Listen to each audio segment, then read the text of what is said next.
2025 by-elections. We want to thank all our united opposition teammates and supporters across the country who have shown up in big numbers for peaceful campaigns in this forthcoming November 27th, 25 by-elections. Kenyans are clearly hungry for change, and they see these by-elections as a chance to register their feelings about the current regime. That dissatisfaction is real, and the regime knows it. That is why they are trying every trick to frustrate the people's will ahead of tomorrow's vote. But Kenyans are alert and they are ready. From the mountain to the lake, from the ocean to Kisii, the message is the same, #Guantam. During these campaigns, we have sadly witnessed a series of disparate and well-coordinated attempts to subvert the will of the people. Number one, the heavy and intimidating deployment of police officers, many of them in plain clothes, accompanied by brutal attacks on opposition leaders and supporters. The intention is clear: to scare voters away from coming out in numbers they intend to tomorrow. We have seen this in Narok Town, in Malava, and in Bere North. Unmarked famous Subaru foresters have been roaming Chicago and Malava not to protect citizens, but to intimidate them. This is unacceptable in a democratic nation. Number two, the shameless bribery and manipulation of voters by senior state officers, including MPs, MCAs, chiefs, PSAs, CSAs, speakers of both houses of parliament, as well as county assemblies, the prime cabinet secretary, the deputy president, and the president himself, all misusing state machinery, including government vehicles, relief food, and non-food items like mattresses and blankets meant for disaster victims. And even letters of appointment to Kenyan embassies issued in public barazas. I think we have all seen this. This is a misuse of public trust and public resources. Call it plainly abuse of office by this current regime. Number three, we have credible information that the serialization of 820 printed ballots, that's very important, 820,000 printed ballots was not done correctly and not properly inspected. This has created a dangerous loophole for ballot stuffing through extra or unaccounted for ballots. We are further aware that 30,000 pre-marked ballots have already been dispatched to the targeted battleground areas of Magarini, Malava, and Bere North through compromised presiding officers. This strikes at the heart of electoral integrity. Fourth, we have seen extended and illegal campaigns conducted by regime agents well beyond the official campaign period, escorted by police officers and accompanied by hired goons. This is a deliberate attempt to tilt the playing field and subvert the will of the people. Number five, violence is being prepared and deployed as a tool to cripple these by-elections. There is a well-coordinated scheme involving sections of the police, hired goons, and compromised IEBC officials. In Malava, for example, hired goons reportedly under the command of Lugari MP Nabi Nabwera are expected to spark violence using pangas and rungus and other crude weapons. They are to be protected by police, including a special team which has already been dispatched from Nairobi and we are monitoring their movements, the infamous Subaru unit. Once voting is disrupted, compromised IEBC ballots, compromised IEBC officers and clerks are expected to use that chaos to stuff ballots. We saw this pattern during the Gen Z protests, where police did not stop goons, but actually enabled them. We have again seen police in Narok and Kabuchai captured on camera, moving goons and distributing funds. This is a betrayal of the oath to protect. Finally, ladies and gentlemen, as we stated on November 20th, there is a deliberate plan to misuse mobile phones in polling stations in ways that violate the secrecy of the ballot. The response from IEBC has been weak and insufficient, with the junior officer Magarini giving a half-hearted explanation to an issue that demands the full attention of the chairperson and indeed the entire commission. Their silence deepens our concern about the integrity of this institution at this critical moment. The IEBC, by failing to address the genuine concerns raised by the opposition and the media, and by neglecting to put in place the necessary remedial measures, continues to cast a long shadow over its own independence. This new commission now stands accused, not by us alone, but by its actions of presiding over a process whose credibility grows more questionable by the day. A democratic, free and fair election cannot be built on silence, on evasion or selective action. It must be anchored on justice. We therefore demand that the IEBC rises to the moment and A, confronts and overcomes the challenges facing this by-election. This is the first true test of the new commission. They must either overcome these challenges or be overcome by them, squandering the little trust Kenyans still hold. The commission must assure all Kenyans that it is not entangled with broad-based masters. B, to our supporters across the country, come out in large numbers and vote for all united opposition candidates. Remain peaceful, but also remain vigilant. Document every irregularity and promptly report every form of electoral malpractice witnessed in your constituencies or in your wards. To our agents, you have been prepared for this day. Confirm that all ballot boxes are empty before voting begins. And check even any possibility of open windows where things could have been brought in and sneaked in. Do not abandon your stations until polling is fully concluded. Report every incident, from attempted inducements to photo taking inside booths to any form of voter harassment by police in uniform or in plain clothes. To the media, election observers and civil society organizations, please maintain maximum vigilance at all polling stations. Shine the light where others attempt to hide the truth. Expose every malpractice. This is what is expected of us as citizens of this country, that we have to dig in for democracy. E, the desperation of this regime is obvious to all. They are hanging by a thread. The writing is on the wall. The die is indeed cast. No amount of public money, no deployment of police, bullets or tear gas, and no intimidation of opposition leaders and supporters will succeed in silencing the will of the people. And to the broad-based operators clinging to their last straws, let it be known the people have already spoken. At this defining moment, we urge Kenyans to stand firm, stand peaceful, and stand together.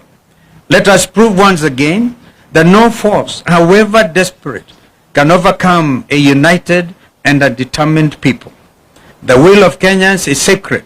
It cannot be bought, it cannot be bullied, or indeed it can never be broken. Tomorrow, let us vote with courage, guide the vote with vigilance, and move forward with faith, knowing that the truth may be delayed, but it cannot surely be denied. May God bless Kenya and all of us. My colleagues may want to add, but to do that aspect I talked about, the 820,000 ballots already printed. They were printed out in Greece, and the policy for by-elections has always been, you print locally. The Kenya Literature Bureau, for example, has been in that business. And it is also important to know that no certificate, and we want IEBC to prove us wrong, no certificate of inspection and receipt has been received. So we are aware that this has been a quiet thing. And as we speak, Mr. Marjan is on the ground in Bere to try to make sure that what is already been planning, as we said the other day when my colleagues were out on the field, last Thursday in particular, we did point out that Marjan is under instructions of the former commissioner, Professor Guli, who is William Ruto's political advisor on matters to do with IEBC. So IEBC, you are clearly on notice. So please, when the agents are there and the names are read out, I'll give an example. Any vote ya Karish in Bere North, if the clerks read Karish, please agents demand to see the marked ballots. And at the end of it, before the presiding officer presses the send button, please ensure that the numbers that have been now kind of identified and announced, yeah, are also the same figure that will get now transmitted by the send button. We are saying this because we are aware in the case of Mbeere North, 15,000 ballots have already been particularly voted. They have already marked them. And so the idea is that they are going to make them, they all be met now at the constituency tallying center. And therefore, because of the lack of serialization, which you have talked about, yeah, anybody can mark and serialize everything. So we are pretty aware, and I must thank Kenyans. Kenyans are very smart. That's why my brother said they cannot be like some of our other neighbors. This is Kenya. Thank you. Thank you very much.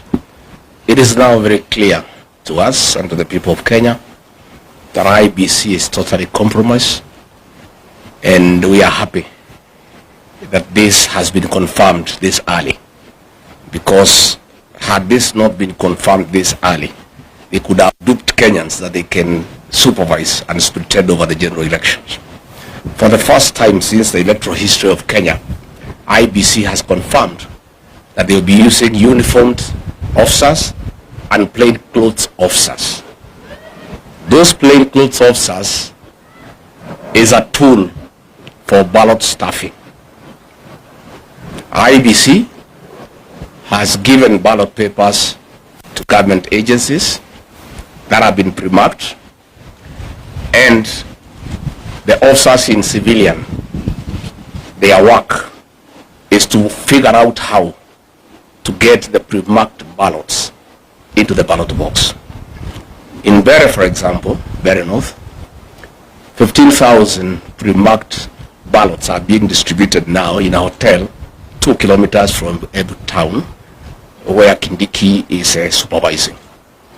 And these officers have been instructed to go to the polling stations, some pretending to be agents, others to be observers, others to be keeping security. The plan in Bere North is that 1,500 gangsters from Kayole and Kambura in Kikuyu are in Bere. And their mission is to create chaos outside the polling stations so that the police officers inside can create more chaos, pretending to be agents. And in that situation of chaos, the pre-marked ballots will be put into the ballot boxes. Thereafter, the police will arrive and keep peace, and things will go back to normal, and then the voting will continue. By that time, the pre-marked ballot papers will have been in the ballot box already. We are therefore saying, and the CEO of IEBC, Marjan, is in Bere North himself overseeing that exercise. Let me ask government not to provoke the people of Bere North and the people of Kenya. Those people will not accept that situation. And I can tell you they are aware, and they are waiting. And I think for IEBC, they have lost an opportunity to work on some credibility where Kenyans can believe that they can be trusted to oversee the general election. So let me ask the people of Ballot North to be vigilant, to go and vote, and hang around. And when there is a signal that the goons and the police have brought chaos, they too must come and protect their vote, because it's their right and it cannot be taken away from them. In Narok town, the governor has mobilized goons with the help of the Moranga women rep and Betty Minor, again from Kikuyu, from Kayole, to go and intimidate members of the Kikuyu community in Narok town because they are perceived to be against government and to make sure they do not vote. I was there on Monday. There was a lot of violence by goons under police supervision in broad daylight. And I want to ask the members of the Kikuyu community not to fear to go and vote, because they are Kenyans and they have a right to live anywhere in this country, and they have a right to vote for whoever they want to vote for. Our party has organized adequate security to escort them to go and vote, and they should do so without fear, because if they buy fear, this will set the stage for the rigging of the 2027 general election.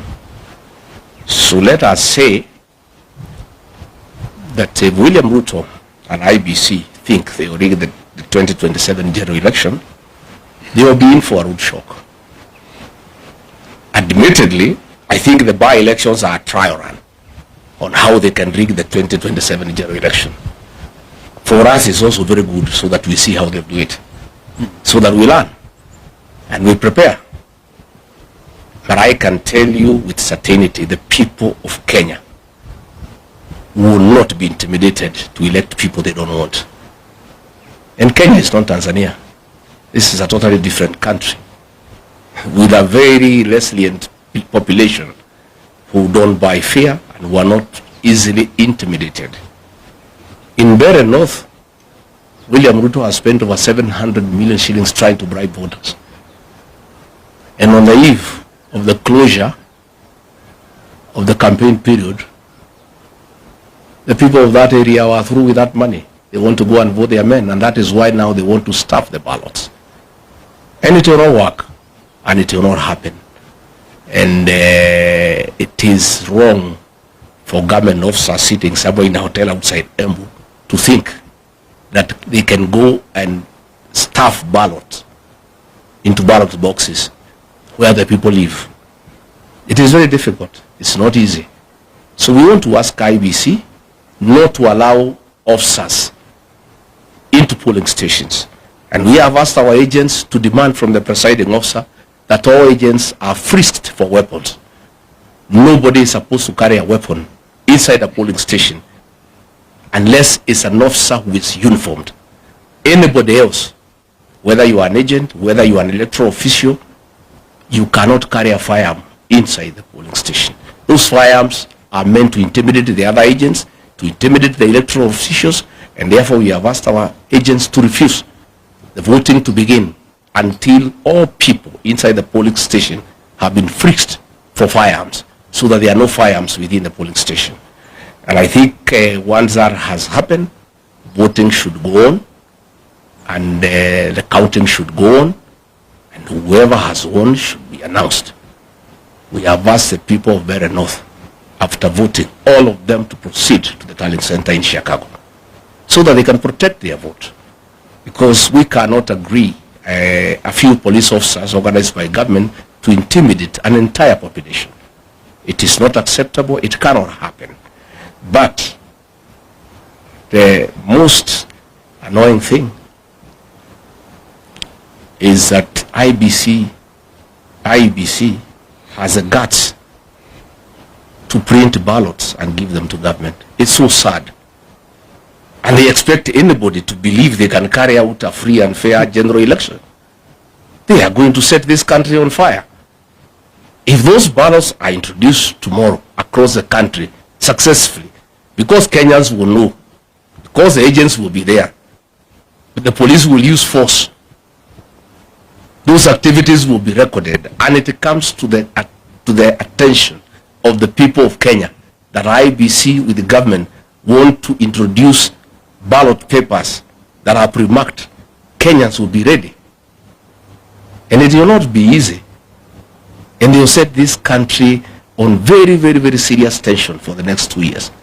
I can tell you with certainty that if they try the rigging of these by-elections, this country will be on political mood from tomorrow up to 2027, and no work will be done in this country. People will be agitated, people will be angry, and people will not accept that a government can enforce, can force leaders on them. So let me ask the people not to fear, not to be intimidated, to go out and vote and protect the vote. They must remain vigilant under all circumstances, no matter the threats, no matter the level of intimidation. This is our country.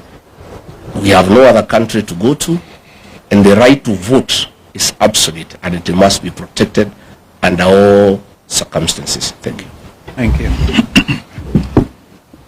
Labda wenzangu wameongea Kiingereza, wacha ni seme kidogo kwa Kiswahili na nieleze Wakenya wazalendo ya kwamba tumepata habari ya njama za kuiba kura serikali hii ya broad based. Njama hii imetekelezwa kupitia IEBC commissioners wenyewe, polisi wa Kenya, na kuna wahuni ambao tayari wametayarishwa. Wamepelekwa kule Mbere, wamepelekwa Magarini, wamepelekwa Malava kule Kakamega.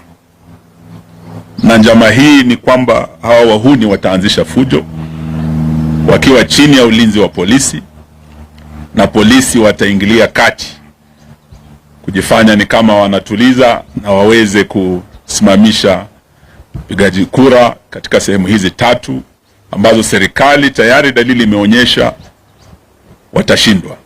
Wanataka kugeuza uamuzi wa wananchi. Yetu leo ni kuambia chairman Electoral na commission ya IEBC ya kwamba wana nafasi nzuri sana kuonyesha ya kwamba hii ni tume huru isiyoegemea upande wowote. Kupitia yale ambayo malalamishi tumefikisha mbele yao, kuanzia na mambo ya hongo kwa wapiga kura. Haswa jana kumekuwa na women rep wa Kakamega, BLC Muhanda, akigawa chakula cha msaada, relief food, mchele, maharagwe, akipeana mattress na blanketi ambazo mimi nilikuwa napeana nikiwa waziri wa special programs. Wale wamepata majanga kule Turukana, mafuriko kule Nyanza na kwingineko. Hii ni chakula ya dharura kusaidia msaada wale wameumia. Sio wapiga kura, wakulima wa bidii ambao wana chakula chao, lakini wanatumia chakula cha serikali, mattress za serikali, kununua wapiga kura wapigie kura. Sio hiyo tu, njama ya pili kando na hongo ni kutumia fujo. Na hii fujo itakuwa kupitia hawa wahuni na polisi. Silaha hizi mbili za hongo na fujo tumejua zitatekelezwa wapi na nani. Kama Malava, nimetoka huko jana, mbunge wa Lugari Bwana Nabina Bwera, tunajua ya kwamba wewe ndio komanda ambao umepewa jukumu hilo. Tunajua ya kwamba Mheshimiwa Wetangula, Mheshimiwa Mudavadi, Mheshimiwa Oparanya na viongozi wenzetu kutoka magharibi mwa Kenya wamekuwa kwenye njama hii wakiongozwa na none other than Faruk Kibet, msaidizi wa rais, karani wa rais. Sasa ndio mdosi wa hawa jamaa. Kile anasema is what goes in Malava. Ameishi kule mwezi mzima hajaondoka. Na leo tutataka tumwambie bwana Faruk Kibet, ile njama umepanga tunajua. Kulikuwa na njama ya kwamba viongozi waweze kushikwa. Mheshimiwa Senator Halwale is targeted for arrest. Tunajua kuanzia usiku huu niko natafutwa. Senator Cleo Malala, governor, anatembea. na viongozi ambao wanaongoza kampeni zetu. Hii njama wanataka waweze kutisha wananchi wasijitokeze kupiga kura wakisikia viongozi wao wameshikwa na polisi. Wengi wamemwaga watu waogope kujitokeza. So siku ya leo tunataka tuambie tume hii, mtihani huu msiopita, mjue ya kwamba tayari mtakuwa umeanguka. Kama ni mock exam, this is a litmus test kwa tume hii. Na Bwana Ethekon with your commissioners, trust is earned. The confidence in the public is earned. And once you lose it, you can never recover it. This is like virginity, once lost can never be recovered. You have an opportunity. Muna nafasi nzuri kudhibitisha wazi ya kwamba ninyi ni tume huru. But beginning tonight, going into tomorrow, mjue ya kwamba kama viongozi wa upinzani twajua zile njama mumepanga na mtahusika. Sitaki niseme mengi, niombe ya kwamba wapiga kura, supporters wetu, msiogope, mjitokeze. Tutakuwa nanyi kuanzia usiku wa leo hadi usiku wa kesho. Kura zikihesabika, tuko na vijana wetu wamejitokeza. Uamuzi tayari vile tumetembea kama United Opposition, tukiwa Kakamega, tumekuwa Mbere, tumekuwa Magarini, wananchi wa Kenya washamua. Jaribio la kugeuza uamuzi wa Wakenya naweza likaleta maafa kama yale tumeona Tanzania. Na haya tunaambia Bwana Ruto, Kenya si Tanzania. Lakini huenda ukageuza Kenya kuwa Tanzania beginning tomorrow, kama yale Suluhu alifanya kule Tanzania, na watu wastaarabu kabisa wa Tanzania wakajitokeza. It will be worse in Kenya if you try. Let the people decide. That is the essence of democracy. Do not try to subvert the will of the people. Hiyo ni ilani tu tunatoa, na tunasema ya kwamba wapigaji kura mjitokeze. Ile fujo tumeona pale Kabuchai, nimekuwa na Mheshimiwa Gachagua kule Narok, ile fujo tuliona pale. It is very clear that this commission has been compromised, but you have 24 hours to prove yourselves. Asanteni sana. That's 1 minute. Yeah, sure. I forgot one thing. We have credible information as part of the strategy in case they don't succeed during the day to introduce the pre-marked ballots. The officers in civilian will cause chaos at 5 to delay the counting until nightfall. And once it's dark, the PS for energy, Alex Wachira, has confirmed to everybody that there will be power blackout in all these areas, so that it creates the best environment for chaos and for getting the pre-marked ballots into the ballot box. We want the CS Energy of PUADI to confirm to the people of Kenya, because it's important, that there will be no power blackout in those areas where there are by-elections. Because this will be a clear testimony that all institutions in this country have failed. And they are part of the Kenyan fraud of stealing from the people of Kenya their birthright. And Alex Wachira has confirmed in that meeting that was in Embu. And what I must tell these government people is that the police force is as dissatisfied as the rest of Kenyans. That police force is divided right in the middle. All those things, they are being planned, they are being relayed to us in real time. Because these are also parents. Their pay slips have been raided. The police, they are complaining. Share deductions, housing levy.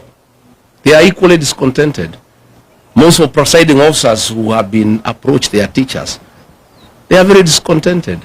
So all those things you are planning using government might is in public knowledge, and it will be relayed as it comes. So we are also asking the media finally, please keep an eye on the happenings tomorrow. Have your teams everywhere. You have a responsibility. This is your country. to inform the people of Kenya what is going on. Because once these things are exposed, it's a deterrent. So please let the media help the people of Kenya by having live coverage of all these by-elections so that people of Kenya can see what's going on. And you are lucky that we have given you an update of what is happening and what to expect. So also carry rubber shoes. Because the goons, I'm sure, they have instructions to descend on you. I don't want to scare you, but because I'm a truthful man, it's just to tell you the truth. Because I know they'll want to intimidate the media, to grab your cameras.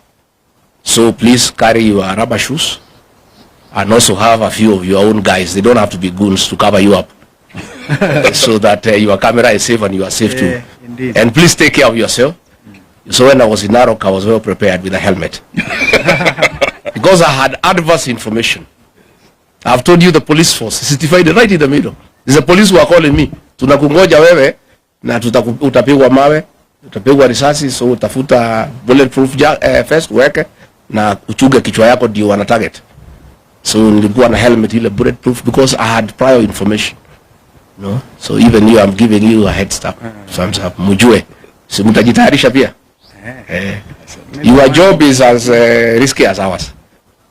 Maybe one more thing before, kama kuna maswali pengine, lakini kabla hiyo, we must of course put on record our condemnation, strongest terms possible, of this state-sponsored violence in Kapuchai, in Narok. We saw some feeble attempt by IEBC in Kasipul to do something, and they have been silent on these other things. A real time attempt, and by the way, these were scheduled political rally campaigns within the framework, and you can imagine what would have happened to Governor Natembeya out there. And by the way, he was supposed to have been around as well, but I think his party leader has spoken. Why would Murkomen want to issue a statement kusema they have withdrawn the security of leaders at this time? Ati wanachunguza. Sasa wanachunguza what is pretty obvious, that the opposition rally in Kapuchai, and of course under the arrangements of Mheshimiwa Kalasinga, whose home was raided. We have not heard of arrests of those people who went actually kwa Mheshimiwa na kuharibu kila kitu. Hatujasikia kwamba wameshikwa. What are they trying to do by saying they're investigating? We have not heard one thing by APOA, by the way, Independent Police Oversight Authority. Even when people were stoned in Murang'a that time, peaceful things, people went all the way to police headquarters, to IPOA, make a presentation. We never heard them come back. Please, Kenyans who are in those positions, know that tomorrow you may want to get things done the way we want them done. Because you will be on the receiving end, God forbid. So we have to sort out this country while time is on our side. Kama kuna swali, because that thing about kusema tuna withdraw security leaders to investigate, and we know the perpetrators, it's actually a shameful thing by the minister in charge of the interior. I think tumemaliza mambo haya. Yes sir. Lakini pia uko na rubber shoes yako sawa?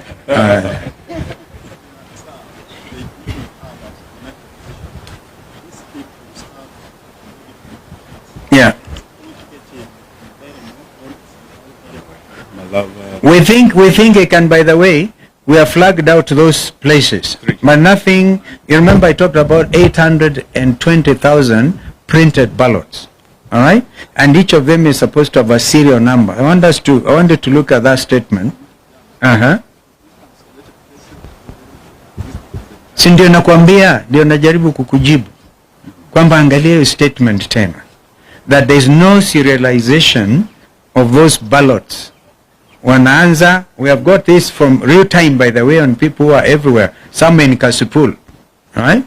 that inarukwa serial number, therefore giving, I think those are the numbers zile zimerukwa ndizo wanataka kutumia waweke ballot stuffing, alafu waonyeshe ndizo hizo. Kama wanavyosema ndugu Rigiji kwamba ikifika saa 11 usiku, saa 1 jioni wanazima mataa na kuintroduce those ballots. That's why we are saying the agents for united opposition wawe macho from 5 o'clock in the morning to make sure the ballot papers are completely empty, to make sure hakuna mtu anaingia pale mwenye silaha, to make sure hakuna mtu agent waangalie kama kuna watu wanaenda kupiga picha kwa secret, to avoid the secrecy of the ballot.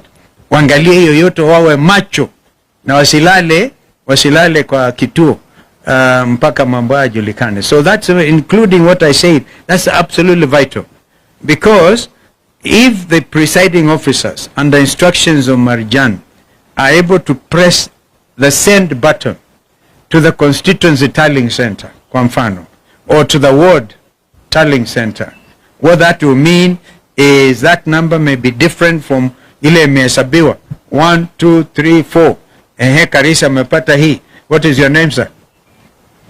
Koenga naye amepata hizi. Sasa inaenda kitu tofauti. So the whole thing is the agents, and we have told our agents to be thorough. Lazima tukomeshe wizi wa kura Kenya hii.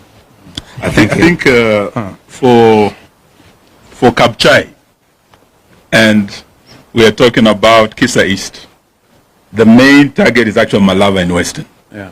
What we do know, the way Rigiji has said, 15,000 pre-marked are headed to Bere North. For Malava, we have 10,000. We are aware they have sent 10,000 pre-marked ballots to Malava. And there are specific areas where tonight they are being dispatched. And once they start the violence, the police come in, there's disruption. There are presiding officers who have already been put in the loop, been compromised, with that mission of making sure 10,000 ballots that are not for Malava people, that are pre-marked elsewhere, transported into Malava, are stuffed into those ballot boxes. So these we are aware, and 10,000 have also gone to Magarini.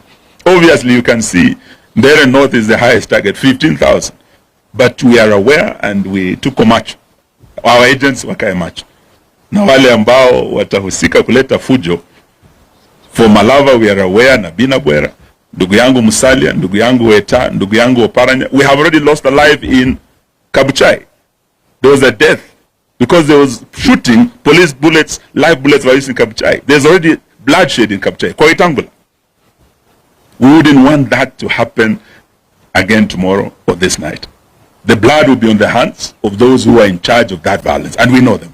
Asante sana. We monitored even the movement Yes. from Thika. Hizi Zambere zilianza somewhere in Thika, alafu zikapelekwa kwa DCC office in Bere. Tunajua, we are monitoring, and the Kenyans themselves telling us what is actually happening. Thank you. Asanteni sana. Thank you. Mubarikiwe.